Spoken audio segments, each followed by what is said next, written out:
Hey guys, Jen from Vent Yoga here, and we've been going through the 8 limb path. The 8 limb path are the steps taken that guide you in towards this enlightenment or this non-reactivity, which is where we're working towards with the practice of yoga. So the very first step is called the Yamas, and there's 5 of them. They're moral disciplines. They're how we interact. They're almost like laws on how to interact with the world around you. So we've covered ahimsa, which is nonviolence, and we have covered satya, which is truthfulness. And so now we're on to asteya. Asteya is non-stealing. Just like the other ones, there's a very obvious definition and a not so obvious definition. So the very obvious is, of course, you don't go up and you steal something from somebody, right? But it goes deeper than that. This non-stealing has to come from somewhere. So we have to figure out within us, why would we steal long before it gets to the point of us stealing something, right? It doesn't just happen by us going and stealing someone's wallet.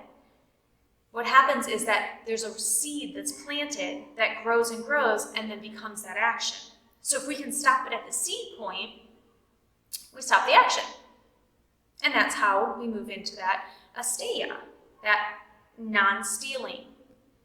So when you try to think about the why, then it becomes pretty obvious that if you steal, it normally means that you're lacking something. So if you want something or you're coveting something that someone else has, it means you don't have it already. So kind of the motivation for stealing is a void or lack. Something is lacking within you. If you're stealing someone's boyfriend, you're lacking your own relationships. If you're stealing bread, there's a good chance you're lacking in your own food.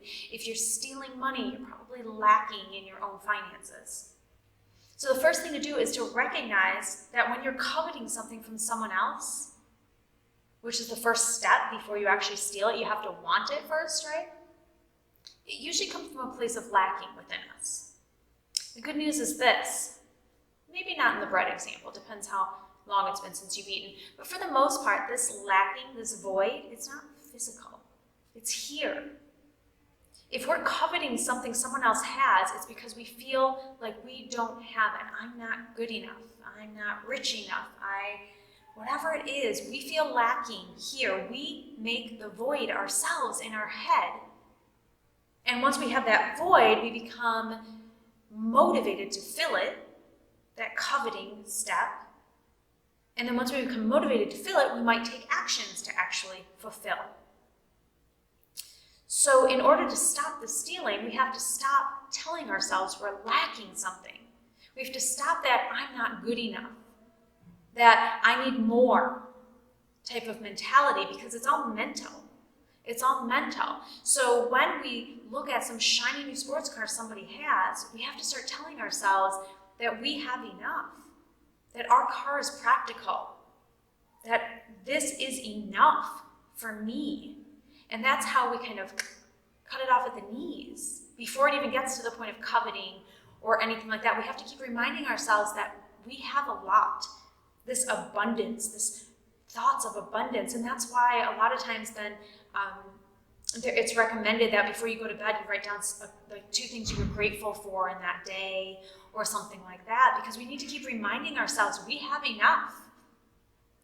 So if we want to practice this non-stealing, this asteya, we have to stop thinking in terms of we're missing something, we're lacking something. Now, this non-stealing can also be defined in other ways. It's not necessarily a physical object. It could be stealing someone else's joy. Someone's really excited about something and they're so happy and they're telling your group of friends and you're just like, pfft. Or you make a joke about it. Or you put them down. And you're taking away from them that joyous moment that they had. It could be when you're in the yoga studio. It could be everybody's in Shavasana. And then you get up and start rolling your mat and walk out the door.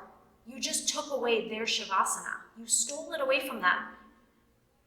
I don't care how quiet you thought you were. Every person in that room knew that you were walking around. They couldn't be in their own shavasana. You stole that from them. And this isn't a lecture or anything like that, but we have to start thinking in terms of this non-stealing is consideration for others as well. What is their experience? Am I taking away from someone else's experience? Is a huge, huge way to practice this. Start thinking about what is it that I could do to give to people rather than to take from people. So in this asteya, to practice this moral discipline, you have to identify what's lacking, and then you have to work to fill that void mentally. Abundance, abundance, abundance. I'm fine, I've got enough, I am enough. And then you also have to consider other people. You don't want to steal their joy, you don't want to steal their experience. You don't want to steal their thoughts and pass them off as your own.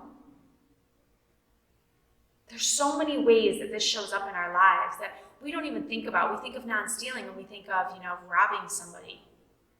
It's not necessarily what it is. It's giving credit where credit is due when it comes to ideas and thoughts.